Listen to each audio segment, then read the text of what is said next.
Be me, Kenneth, late 20s, nothing out of the ordinary, working as a systems engineer at a solid mid-tier tech company, not one of the big-name giants, but what we run actually matters, and the paycheck reflects it. Our group sits at the heart of operations. We're the ones keeping the infrastructure alive, so everything else doesn't fall apart. Team's small and close-knit. Mostly men, which is pretty typical for this field. No grand agenda behind it, just the usual mix of applicants and skill sets. There are a few women on the team too, and they pull their weight just like everyone else. Nobody cares about what's in your pants, just what's in your brain. Can you solve the problem or not? That's how it's always been. Our old director was a guy who got promoted upstairs. He was a no-nonsense type, knew his stuff, let us do our work, and only stepped in when we needed executive muscle to get something done. We were a well-oiled machine. Then came the email. Sometime last year, HR announced we were getting a new director. Her name was Kathleen. The email was full of corporate buzzwords: synergy, paradigm shift, forward-thinking leadership. My buddy Henry, who's been at the company since the servers were powered by Steam, just snorted when he read it. Henry is the department's resident cynic. He's seen a dozen management fads come and go. He printed the email and pinned it to his cubicle wall under a sign that just said LOL. The day Kathleen arrived, there was a mandatory meet and greet in the main conference room. She didn't look like our old boss. She was dressed in very sharp, very expensive-looking business attire. She had this intense, unblinking stare. She started her introductory speech, and it wasn't about her past projects or her technical background. It was about her philosophy. Talked a lot about deconstructing outdated workplace hierarchies and challenging the dominant narratives.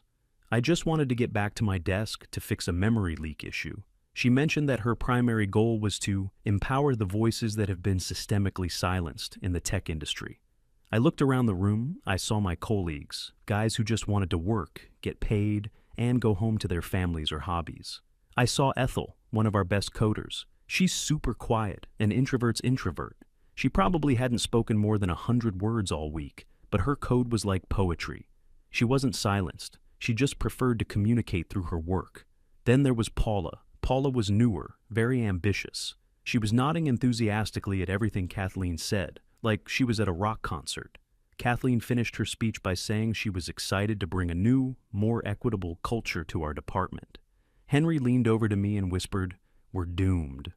The first week was weird. She didn't ask about our ongoing projects. Instead, she scheduled one-on-one meetings with all the female employees first. The guys were left to their own devices, which was fine by us. We had work to do. Then the first big change came. An email with the subject line, "New meeting protocols for a more inclusive dialogue." I still have it saved somewhere. It was a long, rambling memo about how traditional meeting structures favored aggressive, masculine communication styles. Then it laid out the new rule. In all departmental meetings, to ensure a diversity of perspectives are heard, we will begin by inviting our female colleagues to share their thoughts and insights first. Male colleagues are encouraged to listen actively and will be invited to speak after all women have had a chance to contribute, or if they are addressed directly by the meeting facilitator. The facilitator, of course, was always Kathleen. I read it twice. I thought it had to be a joke. I looked over my cubicle wall at Henry. He was just slowly shaking his head, a grim smile on his face. Paula, however, hit reply all within minutes. "Thank you, Kathleen. This is such a progressive and necessary step forward. I'm excited to see the positive changes this brings to our team dynamics." The first meeting under the new regime was a weekly project sync. Normally, these were quick. 15 minutes, tops. We'd go around, each person gives a 1-minute update on their part of the project. Efficient. Kathleen started the meeting. "All right, team, as per our new protocol, I'd like to open the floor to the women. Paula, Ethel, please share your updates and any thoughts you have." An incredibly awkward silence fell over the room. Ethel doesn't like being put on the spot. She just looked down at her notepad and quietly said, "No major updates from my side. The module is on track." Kathleen beamed at her. "Wonderful, Ethel. Thank you for sharing." Then she turned to Paula. Paula, seeing her moment to shine, launched into a 5-minute monologue. It was a masterclass in saying absolutely nothing. She talked about leveraging our core competencies and fostering a collaborative ecosystem. She didn't give a single concrete update on her work. She was just performing for Kathleen. After Paula finished, Kathleen looked around. Any other female voices want to add to that? Ethel shook her head. Kathleen then turned to the 10 or so men in the room. We were all just sitting there. All right, now I'll open the floor to the men. Does anyone have anything critical to add? The way she said critical made it sound like we'd be interrupting her enlightened salon if we spoke.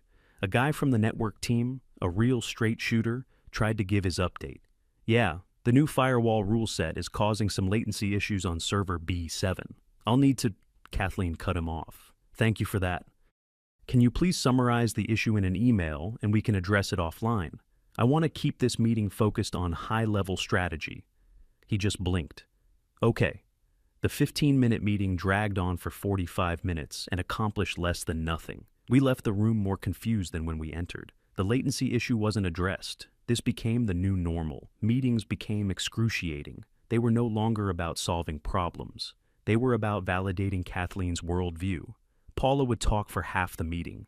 Ethel would say as little as possible. The men who were the subject matter experts on most of the systems were relegated to the role of silent observers. We tried to adapt. We'd prepared detailed emails before meetings, hoping the information would get through that way. I had an issue with a database cluster that was showing signs of stress. It needed an urgent patch, or it could lead to data corruption. I wrote a 3-paragraph email to Kathleen and the team, outlining the problem, the solution, and the potential consequences of inaction. I sent it a day before the scheduled meeting. The meeting starts. Kathleen opens the floor to the women. Paula talks about the importance of data integrity from a holistic, user-centric perspective. Ethel says she has no updates. Kathleen then says, I saw Kenneth's email about a database issue. Before we get into the technical weeds, I want to explore if there's a more creative, non-traditional solution. Paula, what are your thoughts on blue sky thinking for database management? I couldn't believe it. The solution was right there. It was a standard procedure. Paula then spent 10 minutes talking about how we should reimagine our relationship with data. I tried to raise my hand. Kathleen just gave me a tight little smile. We appreciate your enthusiasm, Kenneth, but let's not get bogged down in a single approach just yet. The meeting ended without a decision.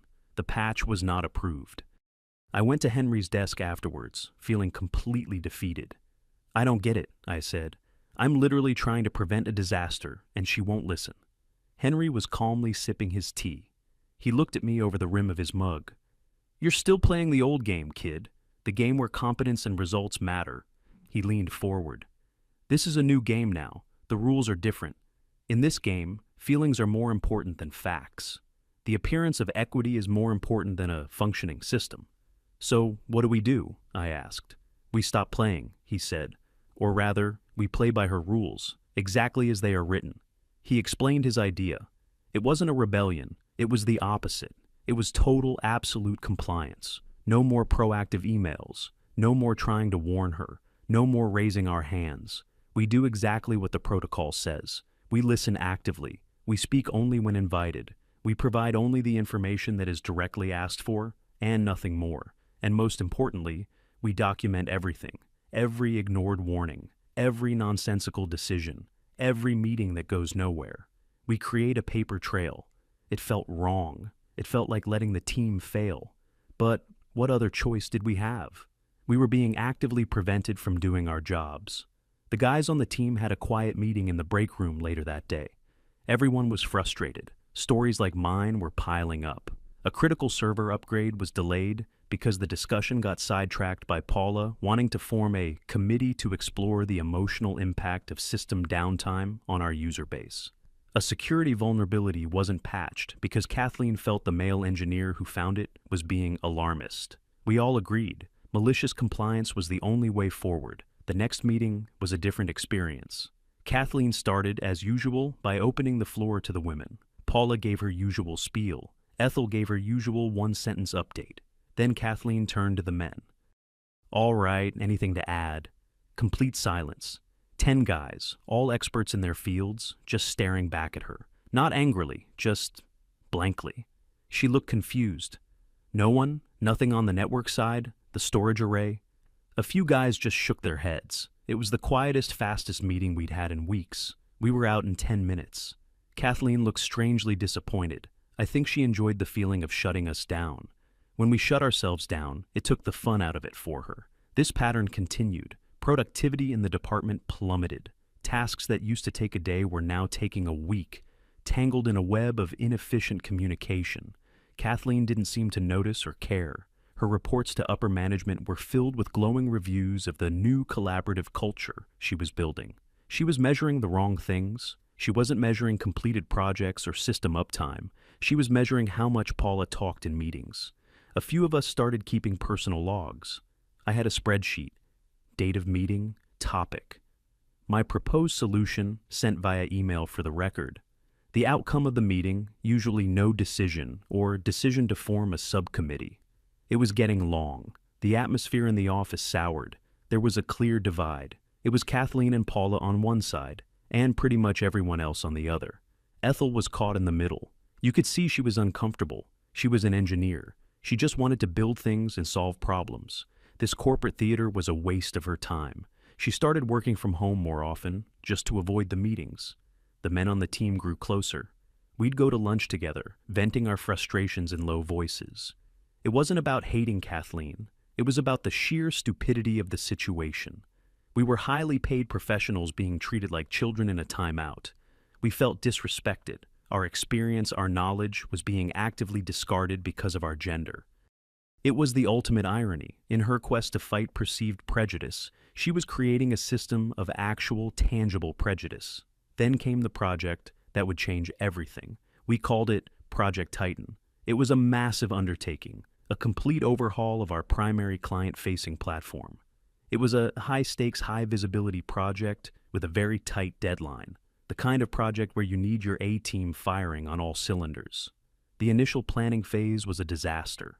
The kickoff meeting lasted 3 hours. The first 2 hours were Kathleen and Paula discussing the vision and philosophy of Project Titan. They talked about how the platform needed to be not just functional, but empathetic and socially conscious. They designed a logo for the project before we had even decided on the core architecture. Henry, who had overseen 3 similar platform migrations in his career, sat through the whole thing with a look of profound pain on his face. He was the most senior engineer on the team. His input was crucial.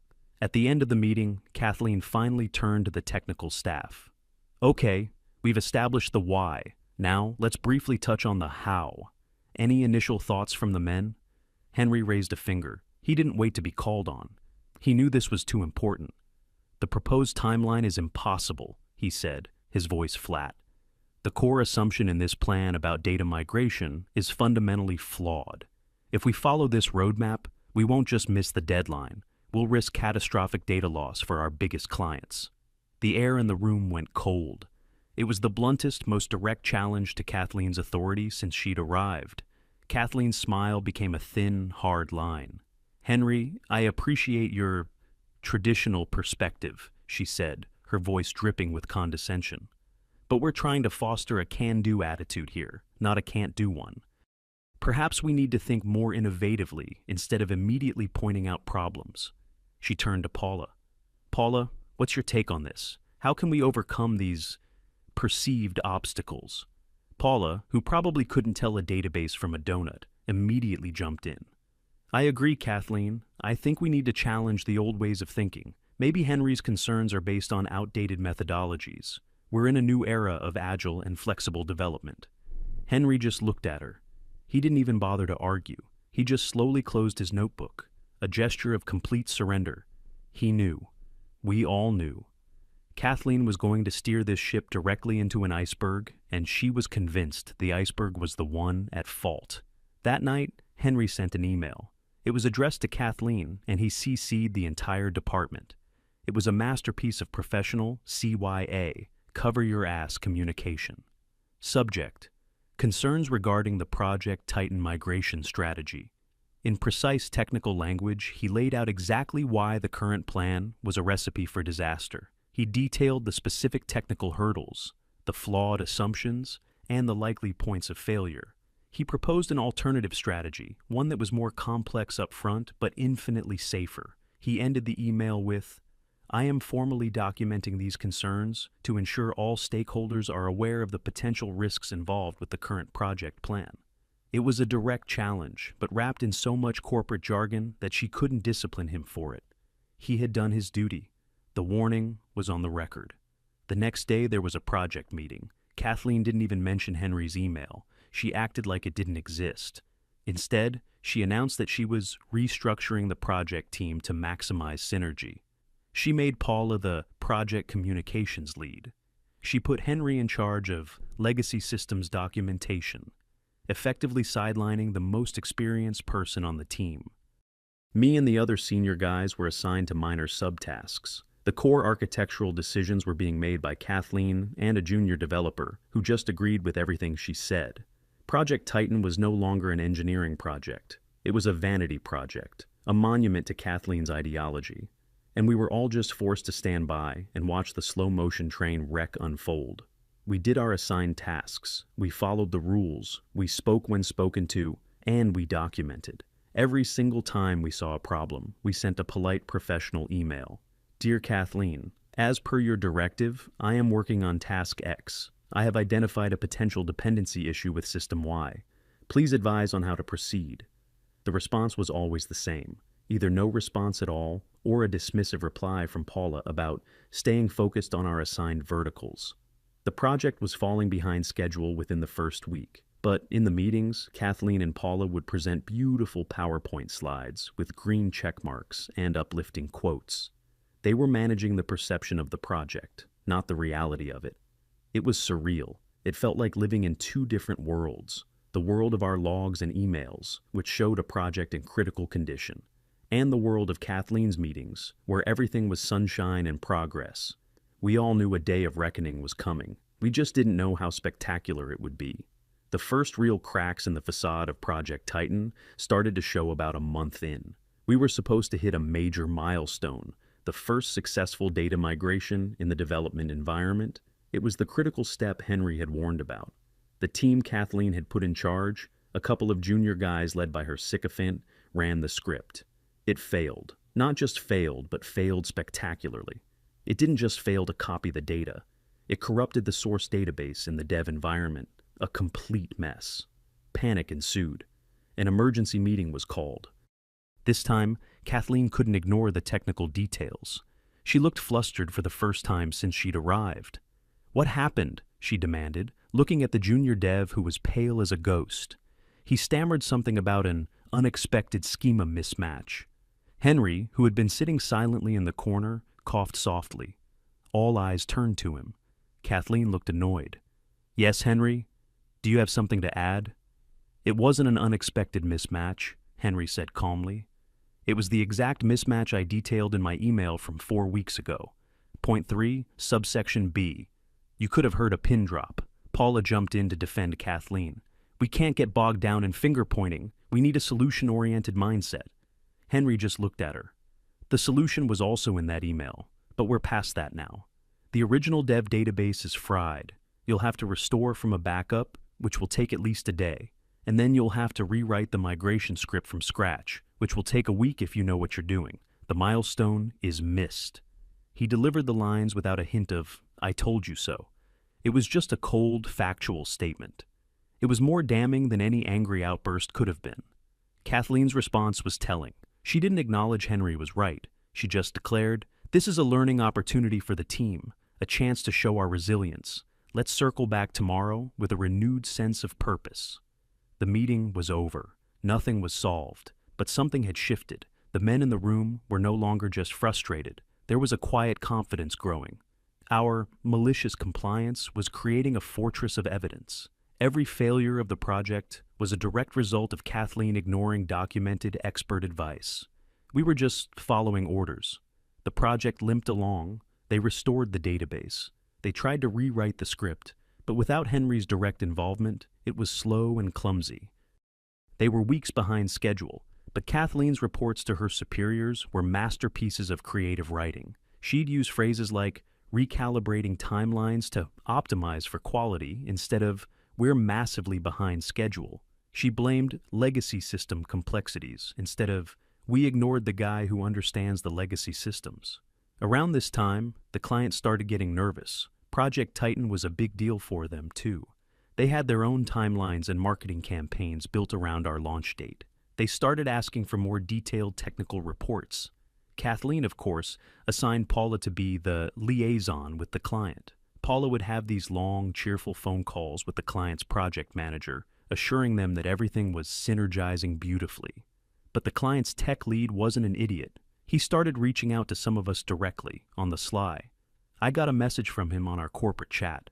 "Hey Kenneth, just wanted to check in on the database performance metrics for Titan. Paula's reports are a little vague." I was in a tough spot. I couldn't throw my director under the bus directly, but I also couldn't lie, so I just sent him the raw data, the performance logs, the error rates, the unresolved ticket queue. I didn't add any commentary, just the facts. A few minutes later, he replied, "I see, thank you, that's very illuminating." I knew what he meant. The data told a story of a project in deep, deep trouble. This started happening more and more. The client's technical team was bypassing the official channels and coming straight to us, the engineers on the ground. We all adopted the same strategy. Provide the raw, unvarnished truth. No opinions, just data. It was a quiet, underground rebellion of facts. Kathleen must have gotten wind of it because she sent out another memo. To ensure clarity and consistency in our communications, all contact with the client must now be funneled through our project communications lead, Paula. It was a transparent attempt to regain control of the narrative, but it was too late. The client knew they were being lied to. The pressure was mounting. Kathleen started to get more desperate and more authoritarian. The meetings became even more unbearable. She would spend the entire time trying to extract a public commitment from us that we were still on track. "Kenneth, can you confirm for the group that the database tasks are on schedule for a Q3 delivery?" I would just reply with the facts. "The initial setup is complete. However, the data import task is currently blocked pending the resolution of the migration script, which is being handled by another team." It was a non-answer, and it drove her crazy. She accused us of a lack of team spirit and not being solution-focused. One time, she got visibly angry in a meeting. "I feel like I'm not getting the buy-in I need from the men in this room," she said, her voice sharp. "It's this passive resistance. It feels like you're all waiting for this project to fail." Henry, without looking up from his laptop, muttered just loud enough for everyone to hear. "We're not waiting, we're documenting." Paula shot him a venomous glare. Kathleen looked like she was about to explode, but she couldn't do anything. We weren't being insubordinate. We were being meticulously professional. The atmosphere in the department was toxic, but not in the way Kathleen thought. It was a quiet, cold war. Kathleen and Paula on one side, with their PowerPoints and buzzwords. The rest of us on the other, with our log files, email chains, and server metrics. Even Ethel, the quiet coder, was starting to show signs of cracking. Kathleen had tasked her with building a UI component based on a design that was technically impossible. Ethel had tried to explain the limitations in a meeting. Kathleen had cut her off. "Ethel, I need you to have a more positive mindset. We're not here to talk about what's impossible. We're here to make the impossible possible." It was like a line from a bad motivational poster. Ethel, being non-confrontational, just went back to her desk and tried to make it work. I saw her a few days later, looking exhausted. "How's the UI component going?" I asked. She just shook her head. "It's a mess. I've spent 40 hours trying to work around a fundamental flaw in the design. I could have built a perfectly functional, good-looking alternative in a day if she had just listened." "Did you put that in an email?" I asked. She gave me a small, tired smile. "Of course I did." We were all building our cases. The breaking point came from outside. The client, now completely fed up with Paula's happy talk and Kathleen's stonewalling, escalated the issue. They went straight to our vice president. The VP was a very serious, very busy man. He was an old-school executive, the kind of guy who only cared about three things: profit, loss, and deadlines. He didn't care about corporate culture unless it was impacting the bottom line, and Project Titan was about to blow a massive hole in the bottom line. The VP called an emergency meeting, a Project Titan review. It was to be held in the big boardroom on the executive floor. Kathleen, of course, was to present the status of the project. The entire department was required to attend. The day before the big meeting, Kathleen held a pre-meeting with us. It was a strategy session, or rather, a session where she was going to tell us what the strategy was.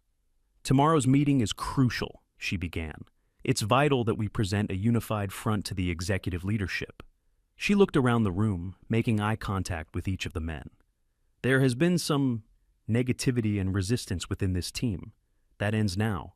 When the VP asks questions, I will be the one to answer them. I need you all to back me up. We need to project confidence. Are we clear?" It was a direct order to lie. She was telling us to sit there and nod along while she misled the VP. Then she made her fatal mistake. She turned her attention to the men again. "I know this project has been challenging, and frankly, I am very disappointed in the lack of support I've received from the male members of this team. Your refusal to engage, your passive-aggressive silence. It feels like a coordinated effort to undermine my leadership. And it's a classic example of the toxic masculinity that holds so many companies back." She paused for effect. "So, at the meeting tomorrow, I'll be addressing this. I'll have to inform the VP that the project delays are, in large part, due to this team's resistance to a new, more inclusive style of leadership." She was going to blame us. She was going to stand in front of the VP and throw every single one of us under the bus. After all her talk of safe spaces and empowerment, her solution was to publicly shame and professionally ruin her own team to save her own skin. I looked at Henry. He was staring at Kathleen, but his face was completely unreadable. A perfect poker face. But I knew what he was thinking. I knew what we were all thinking. The gloves were off. After the meeting, a small group of us gathered at Henry's desk. Me, a couple of the other senior guys. There was no panic, no anger, just a calm, grim resolve. "So," Henry said, leaning back in his chair, "she's going to try to burn us all to the ground." "What's the play?" I asked.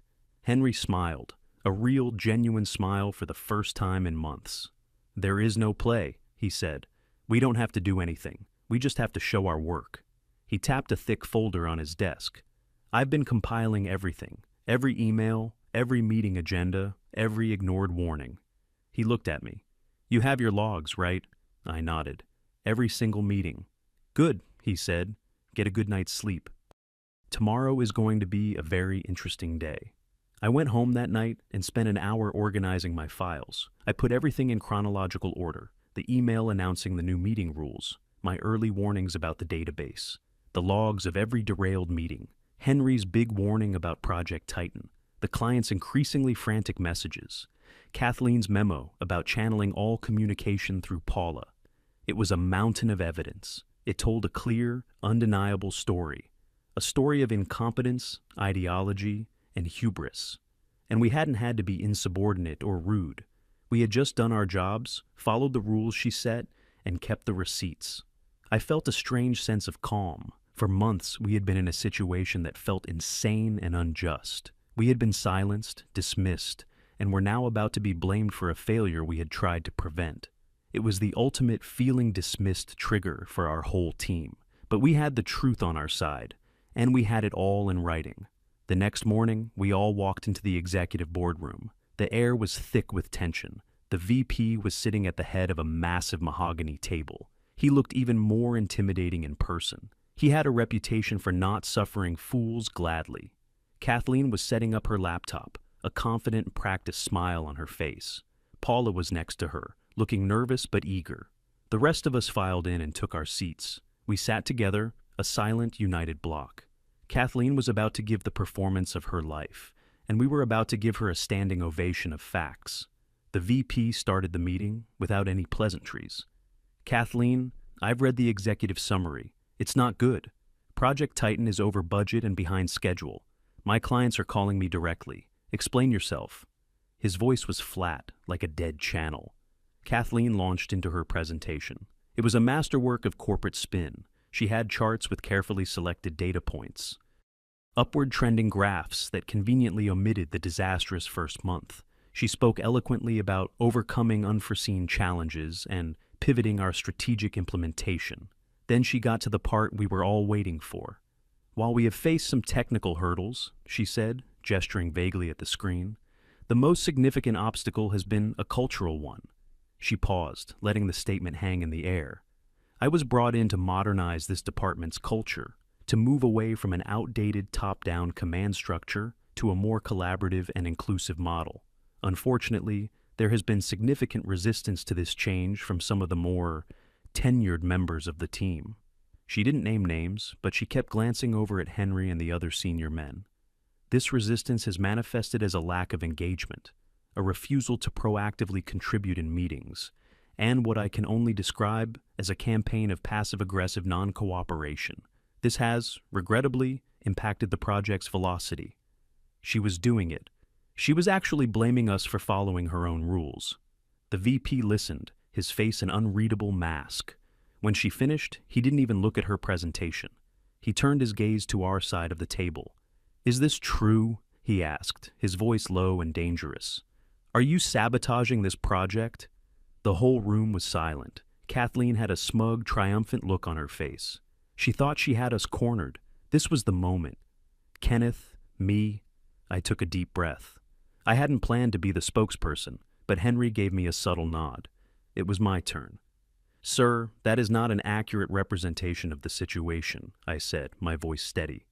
"We haven't been uncooperative. We have been following our director's explicit written policies." The VP raised an eyebrow. "What policies?" "With your permission, I'd like to show you," I said. I connected my laptop to the projector. Kathleen's face flickered from a confident smile to a look of sheer panic. The first thing I brought up on the giant screen was her email, the new meeting protocols. I highlighted the key sentence: "Male colleagues will be invited to speak after all women have had a chance to contribute." This policy was implemented shortly after Kathleen's arrival, I explained. As instructed, we listened. We waited to be called upon. We did not speak out of turn. Then I moved to the next exhibit. Henry's email, the one from the beginning of Project Titan. I put it up on the screen, the paragraphs detailing the exact reasons the migration would fail. This is a warning sent by Henry, our most senior engineer, on the second day of the project. He predicted the exact failure that occurred last month. The warning was ignored. Kathleen tried to interrupt. "This is out of context. I encourage a diversity of opinions." The VP held up a hand, silencing her without looking at her. His eyes were glued to the screen. I kept going. I brought up my own logs, my own unanswered emails about the database risks. I showed the client's frantic messages to me, and my data-driven, factual replies. I brought up Kathleen's memo, explicitly forbidding us from communicating with the client. It was a calm, methodical presentation of facts. I didn't use emotional language. I just said, "On this date, this was sent. On this date, this happened. Here is the policy we were instructed to follow." The narrative was undeniable. We weren't saboteurs. We were employees who had our expertise rejected and our voices silenced by a manager who valued ideology over reality. We tried to warn her, and when that failed, we followed her rules to the letter and documented the inevitable consequences. When I was done, I just sat down. The silence in the boardroom was deafening. The VP slowly turned his head and looked at Kathleen. Her face was ashen. Paula looked like she was about to be physically ill. But the VP wasn't done. He was thorough. He turned to the one person who hadn't spoken, the one person he knew was a pure engineer with no interest in office politics. "Ethel," he said. Her name seemed to echo in the quiet room. "You're one of our top developers. I value your opinion. Tell me what's been going on."